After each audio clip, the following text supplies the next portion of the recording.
우리 옆에 분과 함께 인사하겠습니다. 사랑합니다. 축복합니다. 감사합니다.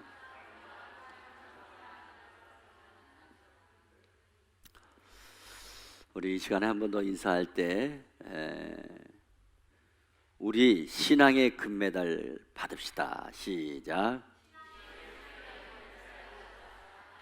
네. 오늘 말씀의 제목은 신앙의 금메달. 시작. 신앙의 금메달. 4년마다 이맘때가 되면 전 세계인의 여름 축제인 하계 올림픽이 개최됩니다. 이제 아마 내년 이맘때쯤 될 거예요. 일본에서 도쿄 올림픽이 개최됩니다. 올림픽 때마다 선수들이 메달을 따게 되면 온 국민이 다 기뻐하잖아요. 그리고 새 힘과 새 용기를 얻고 자랑스럽게 내가 금메달 딴 것처럼 얼마나 기뻐하고 좋아합니까? 그런데 올림픽 때마다 메달을 따는 선수들을 보게 되면 이 공통된 모습이 있어요. 어느 나라 선수를 막론하고 메달이 결정된 그 순간 보면요, 두 손을 번쩍 쳐들고 소리를 지르고 그리고 약속이나 한 것처럼 막 울어요. 막 기쁨의 눈물을 흘리는 거죠. 어떤 선수는 너무 기뻐가지고요, 막 눈물을 펑펑 쏟고 또 감독이나 코치에게 안겨가지고 막 울어요. 그런데 그 우는 건요, 이상하게 나쁘지가 않아요. 막 울어도 좋아 보여요. 그 왜 그렇게 울까 생각해 봤어요. 세 가지 이유가 있어요. 첫째는 4년마다 올림픽을 기다리면서 준비하는 과정이 얼마나 힘이 들고 어려웠으면 그게 보통 쉬운 일이 아니잖아요. 두 번째는 올림픽 본선 경기에 올라오기까지 얼마나 많은 경쟁자들을 물리치고 힘들게 참가했는지 생각할 때 다른 표현이 없는 것 같아요. 눈물이 그냥 막. 세 번째는 그동안 올림픽 메달을 따기 위해서 포기해야 했던 일들이 얼마나 많이 있겠어요. 친한 친구도 제대로 못 만나고, 또 체중 조절하는 사람은 먹고 싶은 것도 못 먹고, 이게 또 선수촌에서 딱 고립되어 있어가지고 정말 먹고 싶은 거 못 먹고 하고 싶은 거 못 하고 이러면서 이런 생각들이 주마등처럼 촥 스쳐가면서 얼마나 기쁘고 감격스럽겠어요. 그렇습니다. 영광의 순간들은 언제나 아름다운 것입니다. 오직 한 가지 목표만을 향하여 집중적으로 몸을 던져 달렸던, 그래서 고독하고 힘들고 고통스러운 그런 과정이 있었다는 것을 본인 말고 누가 알겠어요? 메달 하나 따기 위해서 얼마나 많은 인내와 그리고 고난을 참고 그 인고의 고통을 삼키면서 기다리고 또 기다리고 수많은 경기자들을 물리치고, 그래서 얻은 그 영광이 너무 크기에 자제할 수 없고 주체할 수 없고, 그래서 오열을 터뜨리면서 기쁨과 감격의 눈물을 뿌리는 것입니다. 그러므로 올림픽에 참가하는 모든 선수들은 어린 선수들이라도 다 존경스럽고 자랑스럽고, 예? 그래요. 여러분 레슬링 선수 봤죠? 귀도 없어. 막 뭉뚱뭉뚱해. 그냥 몸에 멍투성해. 그런 사람이 메달 따가지고 할 때, 얼마나 예, 엄청난 체격이 이뻐. 이뻐. 여러분, 한 나라에서 최고가 되는 것도 어려운데 전 세계에서 최고가 되는 거, 이거 얼마나 가치가 있고 자랑스럽고 대견스럽습니까? 그러므로 저는 그런 선수들을 볼 때마다 감동과 칭찬과 박수를 막 보내고, 심지어 큰 상금을 준다고 해도 당연하다고 생각이 됩니다. 자, 이렇게 이 땅에서 받는 영광도 큰데 하물며 이 땅에서 삶을 다 마치고 하늘나라에 가서 하나님께서 박성국 목사 그리고 신앙의 금메달을 탁 달아준다고 하면 저는 엄청 기쁠 것 같아요. 예, 얼마나 영광스럽고. 오늘 그런 축복에 대해서 오늘 본문이 말씀하는 거예요. 오늘 사도 바울은 자신을 위시해서 이 땅의 모든 성도들은 영적으로 지구라고 하는 큰 스타디움에서 경기를 하는 선수라고 비유하고 있어요.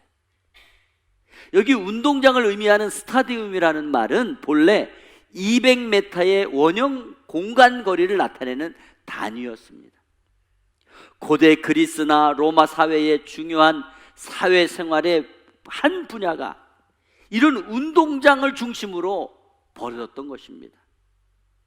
당시 고린도 교회에서는 매해 3년마다 1회 열리는 올림픽과 같은 이스무스 경기가 벌어졌습니다. 경마, 경주, 마차 경주, 레슬링, 권투, 음악 또는 시, 이런 경연들이 벌어졌고, 후대에 가서는 짐승과의 격투를 하는 종목이 새 종목으로 등장하기도 했습니다. 이런 것들은 당시 헬라 도시들 간에는 중요한 올림픽 경기로 열려졌습니다. 그 당시 사도 바울은 그 시대의 그런 스타디움의 운동 경기를 잘 알고 있었어요. 이런 스타디움에서 경기하는 것을 영적으로 우리 그리스도인들에게 비유적으로 적용을 해가지고 모든 그리스도인들은 운동장에서 운동 경기를 하는 경주자와 같다고 비유로 말씀하는 것입니다. 그러면 오늘 본문을 통해서 21세기를 사는 저와 여러분에게 주시는 신앙의 금메달은 어떤 영적인 교훈을 우리에게 제시하고 있을까요? 오늘 본문 24절에 이렇게 말씀하고 있습니다. 읽어드리겠습니다. 운동장에서 다름질하는 자들이 다 달릴지라도 오직 상을 받는 사람은 한 사람인 줄을 너희가 알지 못하느냐. 너희도 상을 받도록 이와 같이 다름질하라. 아멘.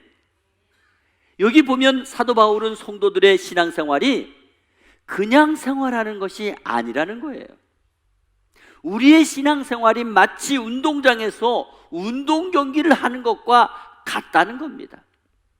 운동 경기를 하게 되면은 제일 잘 달린 사람에게 상을 주는 것처럼 신앙생활도 잘하게 되면 마지막에 상을 받게 된다는 말씀입니다. 그러면 신앙의 금메달을 받으려면 어떻게 해야 될까요? 세 가지로 말씀을 드립니다. 첫째로, 신앙의 금메달을 받으려면 모든 일에 절제하는 선수가 돼야 돼요. 본문 25절에 이기기를 다투는 자마다 승리하기를 다투는 자마다 모든 일에 절제하나니 그랬습니다. 여기 절제라는 말씀은 운동선수가 하고 싶은 대로 하는 것이 아니라 규정대로 하고, 또 운동선수가 인내하고 참아야 되는 것에 대해서 말씀하고 있는 것입니다. 당시 이스무스 경주자들은 10개월 동안 죽음에 이르는 아주 강력한 훈련 과정을 통과해야만 경기에 나설 수가 있었습니다. 먼저 경기 규칙에 복종해야 되는 것과, 또 하나는 코치나 감독의 말에 무조건 복종해야 되는 거예요. 일체. 훈련 받을 때, 밥 먹을 때, 또 잠잘 때, 휴식할 때, 오락할 때, 모든 시간이 정확하게 규정에 맞게, 그리고 감독과 코치의 지시에 따라서 때로는 매도 맞을 수 있고 때로는 기합도 받을 수 있고, 그렇지만 그런 강제적인 통제를 다 받아야 됐습니다. 그 당시 선수들의 훈련 생활에 대해서 이런 기록이 있습니다. 경기에 승리하려면 젊은이들은 많이 참아야 하고 많이 노력해야 한다. 더위와 추위를 겪어야 하고 사랑과 술을 끊어야 한다. 이렇게 되어 있습니다. 또 경기자들은 얼마나 그 얼굴에 주먹을 맞아야 하며 그 몸 전체가 얼마나 맞았는가, 그러나 그들은 그 모든 고문을 영광의 갈망 때문에 참아야 한다. 이렇게 기록되어 있어요. 그리고 약한 선수는 전투에서 이길 수 없고 연습을 게을리하는 선수는 경기에 나갈 수 없다. 이렇게 말했습니다. 사도 바울은 이런 내용들을 생각하면서 절제라고 하는 말을 가지고 그리스도인들은 신령한 신앙의 경기장에서 승리하기 위해서 먼저 자기를 이겨야 되고, 그래서 절제해야 되고, 무수한 신앙의 시련에서 인내해야 된다는 것을 밝히고 있는 것입니다. 먼저 내적으로는 자기 자신과의 싸움에서 이겨야 되고, 그 다음 외적으로는 수없이 닥치게 되는 힘든 환난과 역경을 이겨내는 극심한 훈련에 대하여 다 받아야 된다는 것입니다. 한마디로 신앙의 금메달은 모든 일에 절제해야 되고 또 인내해야 된다는 것, 그럴 때 신앙의 금메달을 받게 되는 줄 믿으시기 바랍니다. 두 번째로, 신앙의 금메달을 받으려면 향방 없는 것 같은 경기를 하지 말아야 된다는 거예요. 본문 26절에 그러므로 나는 다른 줄 알기를 향방 없는 것 같이 아니하고 그랬습니다. 여기 달리기 하는 선수가 만약에 있다, 그러면 그 선수는 향방 없는 것 같지 않는다는 거예요. 즉 달리기를 하는 선수는 정확하고 분명한 목표물을 향해서 달려가야 된다는 것입니다. 모든 경기가 다 그렇습니다. 육상이든 축구든 야구든 격투기든 다 상대가 있어요. 상대가 있어. 경쟁자가 있어요. 그리고 목표물이 있습니다. 목표물이 있어요. 마지막 끝날 때까지 목표 지점을 향하여 꼬리를 많이 넣든지 아니면은 빨리 달려가든지 이렇게 해서 등수에 들어야 메달을 받는 것입니다. 중요한 사실은 항상 경주자는 분명한 목표 지점이 있다는 것입니다. 이처럼 우리는 신앙 경주의 최종 목표는 오직 예수 그리스도이심을 믿으시기 바랍니다. 히브리서 12장 2절에 믿음의 주여 또 온전하게 하시는 이는 예수를 바라보라 그랬습니다. 예수님을 바라보고 달리는 거예요. 빌립보서 3장 14절에 보면 푯대이신 예수라고 말씀하고 있습니다. 그리고 반드시 뒤의 것은 잊어버리고 푯대가 되시는 예수님만을 향하여 달려가라고 말씀하고 있습니다. 그것은 하나님께서 위에서 부르신 부름의 상을 얻기 위하여 쫓아가라는 말씀입니다. 향방이 분명하지 않고 달려가는 선수는 무의미하고 헛된 일을 하는 것입니다. 우리가 육상 경기를 보게 되면요, 자기에게 정해진 그 선이 있어요. 물론 선으로 가다가 이제 안쪽으로 들어가게 됐지만은 자기에게 주어진 선을 벗어나게 되면 탈락하는 거예요. 또 선수는 목표물을 향하여 신속하게 달려가야 되는 것입니다. 그러므로 분명한 목표물이 되시는 예수 그리스도를 향하여 최선을 향해 달려갈 때에 신앙의 금메달을 영예롭게 목에 걸게 되는 성도가 될 줄로 믿습니다. 세 번째로, 신앙의 금메달을 받으려면 운동장에서 싸우는 용사와 같아야 된다. 본문 26절 하반절에 보니까 싸우기를 허공을 치는 것 같이 아니하며 그랬어요. 여기 사도 바울은요, 이 부분에 있어서는 격투하는 것을 말하는 것 같아요. 그래서 싸움하는 자라 이렇게 비유하고 있어요. 그런데 싸움을 하는 사람은 어떻게 되느냐? 허공을 치면 안 된다는 거예요. 상대방을 공격해야 된다는 거예요. 아마 이 말씀은 상대방을 치고받고 하는 그런 권투, 격투기 같은 경기를 염두에 두고 하는 말이에요.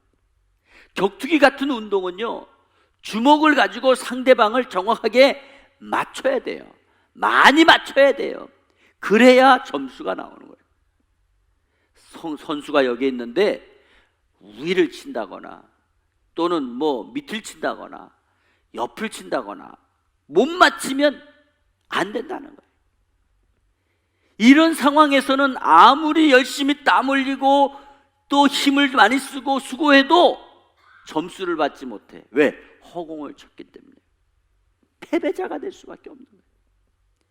그러면 성도는 어떤 상대에게 주먹을 던져야 됩니까? 먼저 자기 자신에게 주먹을 던지라 그래요. 아니, 어떻게 자기한테 공격을 해? 그럼 내가 이렇게 공격을, 그게 아니에요. 먼저 내가 영적으로 나를 쳐서, 내 안에 있는 나를 쳐서 내 안에 예수님을 모시고 있어야 된다는 거예요. 내 몸을 쳐서 복종한다는 것은 내 뜻대로 하는 게 아니고 내 고집대로 하는 게 아니고 하나님의 뜻대로 한다는 것을 말씀하는 것입니다. 여러분, 성도는 하나님의 성령이 거하는 성전이라고 말씀했습니다. 우리는 예수의 핏값으로 산 것입니다. 우리를 의의 병기라고 말했습니다. 사도 바울은 하나님의 성령이 내주하기 위해서 먼저 내 안에 있는 잘못된 것을 쳐가지고 나를 복종시켜 나가야 된다는 것입니다. 즉 우리 그리스도인의 몸은 불의한 일의 병기로 드리지 말고 하나님께 드리는 병기가 되어야 된다는 것입니다. 그래서 사도 바울은 갈라디아서 5장 24절에 그리스도 예수의 사람들은 육체와 함께 그 정욕과 탐심을 십자가에 못 박았느니라 말씀했습니다. 히브리서 12장 1절에 이러므로 우리에게 구름같이 둘러싼 허다한 증인들이 있으니 모든 무거운 것과 얽매이기 쉬운 죄를 벗어버리고 인내로써 우리 앞에 당한 경주를 하며 그랬습니다. 그렇습니다.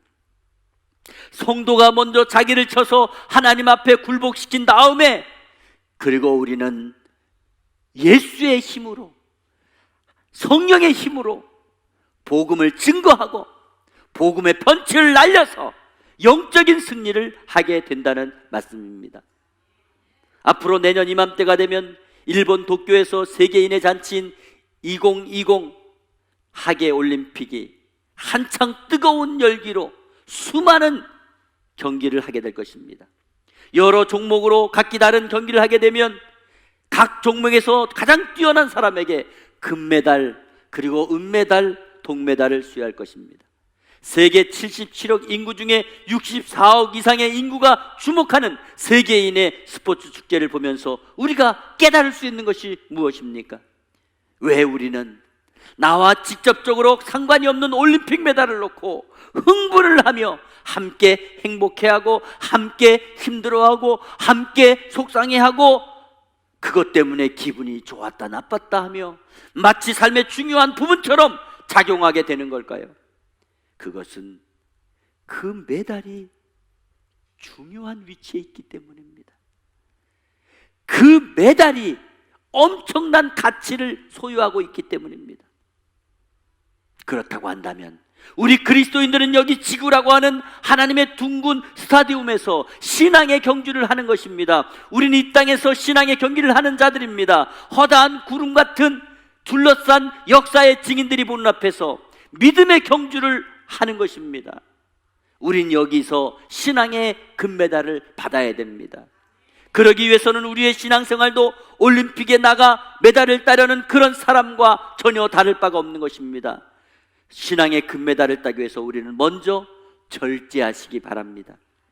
하고 싶은 것 참고 싫은 것도 인내하고 향방이 없는 자처럼 이랬다 저랬다 우유부단하면 말이나 행동을 하지 말고 분명한 목표가 있는 선수처럼 흔들리지 말고 비굴하지 말고 마치 전쟁을 하는 특전사처럼 자신과의 싸움과 적그리스도의 싸움에서 반드시 이기시기를 바랍니다.